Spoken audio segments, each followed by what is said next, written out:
Talaq сүрөсү. Бул сөздүн кыргызча мааниси талак, ажырашуу дегенди билдирет. Аталган сүрө Мединада түшүрүлгөн, 12 аяттан турат. Мээримдүү, ырайымдуу Аллахтын аты менен. Эй пайгамбар, силер аялдарыңарды талак кылсаңар, алардын белгилүү мөөнөтүндө талак кылгыла жана убакытты так эсептегиле. Эгеңер Аллахтан корккула, аларды өз үйлөрүнөн кууп чыгарбагыла. Алар ачык айкын бузуктук, аягы суюктук жасамайынча үйлөрүнөн чыгышпасын. Аллахтын чектери мына ушул. Кимди ким Аллахтын чектеринен чыкса, албетте ал өз жанына зулум кылганы. Мүмкүн Аллах тигинден соң бир иш пайда кылар. Аны сен билбейсиң.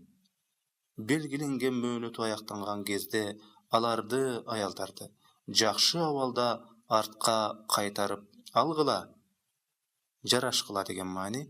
Же жакшы абалда ажырашкыла. Жана да араңардан эки адилеттүүнү, эки эркек же бир эркек, эки аял. Буларды күбө кылгыла.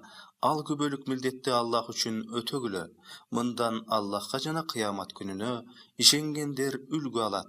Ким Аллахтан корксо, ага чыгып кетүү мүмкүнчүлүгүн түзүп берет. Түрлүү кыйынчылыктардан чыгып кетүүгө жол ачып берет деген маани. Жана да ага эч күтпөгөн тараптан ырыскы тартуулайт.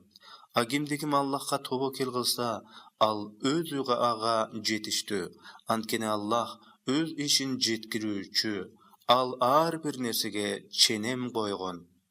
Этек кирден үмүт үзгөн, айызы карлык себептен токтогон аялдарыңардан шектенсеңер, анда идда, күтүү мөөнөтү 3 ай.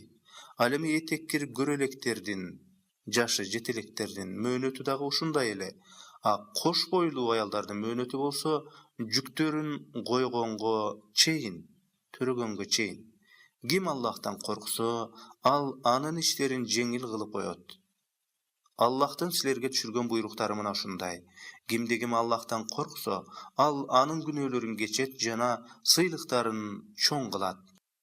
Аларды, талак берилген аялдарды өзүңөр жашаган үйдө колуңардан келишинче жашаткыла, жана аларды үйдөн чыгаруу үчүн кысымга албагыла.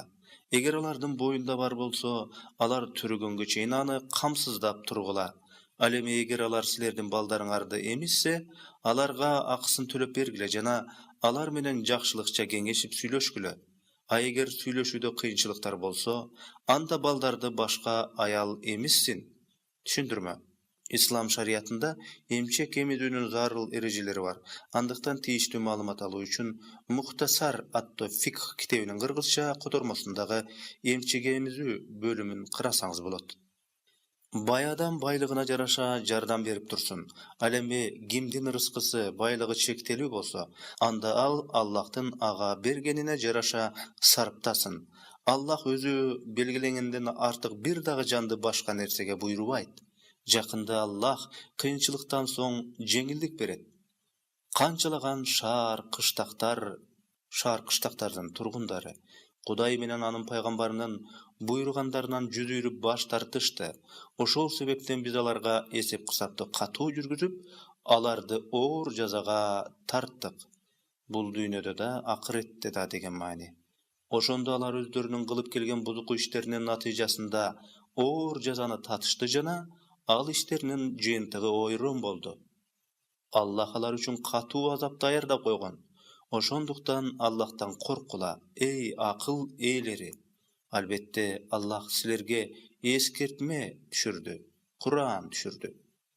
Ал ыйманга келген жана жакшылык иш кылгандарды караңгылыктан жарык нурга чыгаруу үчүн силерге Аллахтан ачык айкын аяттарын окуп берүүчү элчини жөнөттү. Ананда кимдир Аллахка ишенсе, жакшылык иштерди кылса, аларды алдынан дарыялар агып турган бейиш бактарына киргизет. Аллах киргизет. Алар анда түбөлүк болушат. Чынында Аллах аларга эң жакшы ырыскы даярдап койгон.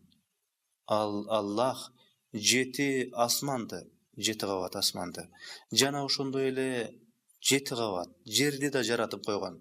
Силер Аллахтын бардык нерсеге кудуреттүү экендигин жана ал өзүнүн илими менен баарын камтып турарын билүүңөр үчүн анын буйруктары алардын асман менен жердин ортосуна түшүп турат.